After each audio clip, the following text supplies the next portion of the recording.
Good morning বন্ধুরা। আজকে বানাচ্ছি লেমন রাইস। তো লেমন রাইসের জন্য আমি এখানে বাসমতি চাল ভিজিয়ে রেখে দিয়েছিলাম। তো এবার এটা বসিয়ে দিয়েছি, সিদ্ধ করছি, তারপরে দেখাচ্ছি। ভাতটা হবে এখন একটু ঢাকা দিয়ে। ভাতটা কমপ্লিট ভাত তৈরি হয়ে যাবে, তারপরে এটাকে বানাবো। বন্ধুরা, এই যে আমার ভাত হয়ে গেছে। ভাতটাকে আমি এই জালি জালি এতে করে রেখেছি, মানে ফ্যানটা গেলে এর ভেতর রেখে দিয়েছি যাতে পুরোটা ঝরে যায়। এবার এতে আমি কড়াই বসিয়েছি, লোহার কড়াই। আমি কিন্তু লোহার কড়াইতে রান্না করি। এই যে তেল দিয়ে দিলাম।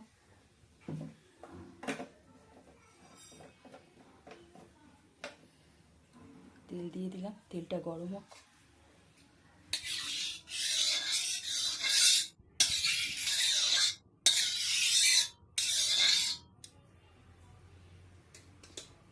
এটা মনে হচ্ছে কমালে ভালো হতো একটু। আচ্ছা, ফোড়নের মধ্যে এই যে দেখে নিন, সর্ষে, জিরে আর হচ্ছে শুকনো লঙ্কা, এই আমি দিচ্ছি ফোড়ন, আর কিছু দেব না।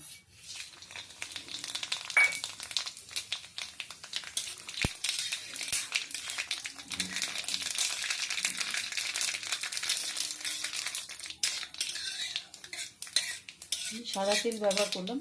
আপনারা চাইলে ঘি দিতে পারেন, ঘিতেও ভালো লাগে। এটা আমি আমার মতন করে বানালাম, আপনারা চাইলে ঘিও দিতে পারেন, ভালো লাগবে খেতে।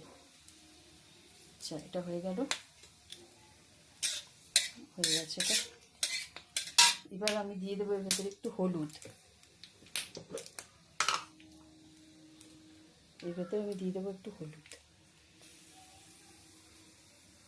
খুব বেশি না, সামান্য হলুদ। হয়ে গেছে, হলুদ দিয়ে দিলাম। এবার আমি রাইসটাকে দিয়ে দেবো।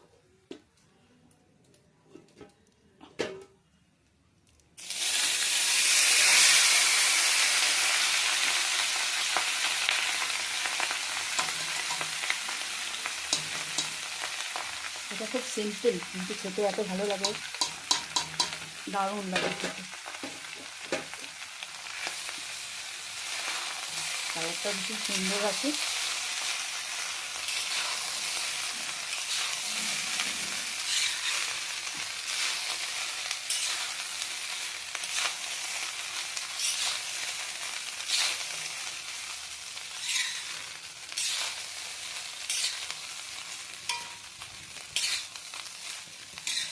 হ্যাঁ, এতে একটু সামান্য চিনি দিতে হবে। আর একটু দিয়ে দেবো হচ্ছে লেবুর রস।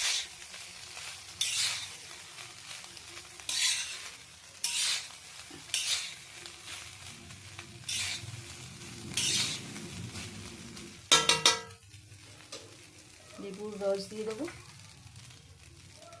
রস দিয়ে দিলাম।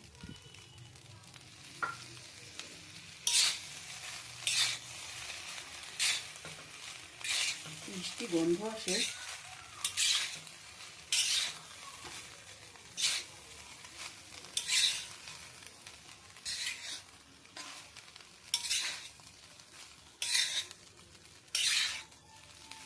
ব্যাস, এতে দিয়ে দেবো একটু চিনি, সামান্য একটু চিনি, আর একটু নুন। নুনটা আগে আমি যেহেতু ভাতের মধ্যে নুন দিয়েছিলাম, তাই জন্য ভাত করার সময় একটু নুন দিয়েছিলাম, জলের মধ্যে নুন আর তেল। এই ভাতটা আমি যখনই করি একটু নুন তেল দিই, যাতে তলায় না।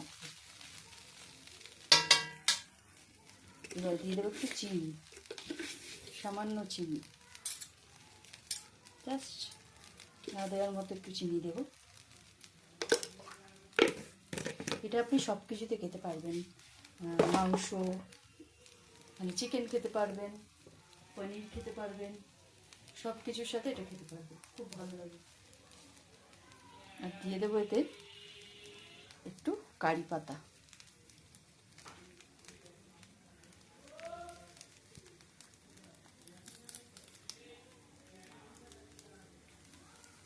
দিয়ে দিলাম কারি পাতা, ব্যাস, আর কিচ্ছু লাগবে না। কারি পাতা দিয়ে দিলাম। আপনারা চাইলে এটাকে ধনে পাতা দিয়েও করতে পারেন। আমি কারি পাতা দিলাম, একটু কাঁচা লঙ্কাও দিতে পারেন মানে কুচিয়ে। আমি সেটা না দিয়ে জাস্ট একটু কারি পাতা, জাস্ট গন্ধটা ফ্লেভারটা আসার জন্য করি। ব্যাস হয়ে গেল বন্ধুরা আমার লেমন রাইস। আমি সার্ভ করে দেখাচ্ছি। হয়ে গেছে আমার লেমন রাইস। আমি এর উপরে একটুখানি ওপর থেকে গোলমরিচের গুঁড়ো দিয়েছি, কিচ্ছু না, সর্ষে, জিরে, শুকনো লঙ্কা ফোড়ন, আর হচ্ছে কারি পাতা আপনি ওই সময়ও দিতে পারেন বা পরেও দিতে পারেন। আমি পরে দিয়েছি রাইসটা হয়ে যাওয়ার পর। প্রত্যেকবারই মানে প্রথমে দিলে না কালো কালো হয়ে যায়, ওই জন্য আমি কারি পাতাটা পরে দিয়েছি। আর একটু লাস্টে গোলমরিচ দিয়ে দিলাম। দেখতে খুব সুন্দর হয়েছে, গন্ধ ফ্লেভারটাও খুব সুন্দর। থ্যাংক ইউ বন্ধুরা, দেখার জন্য অনেক ধন্যবাদ।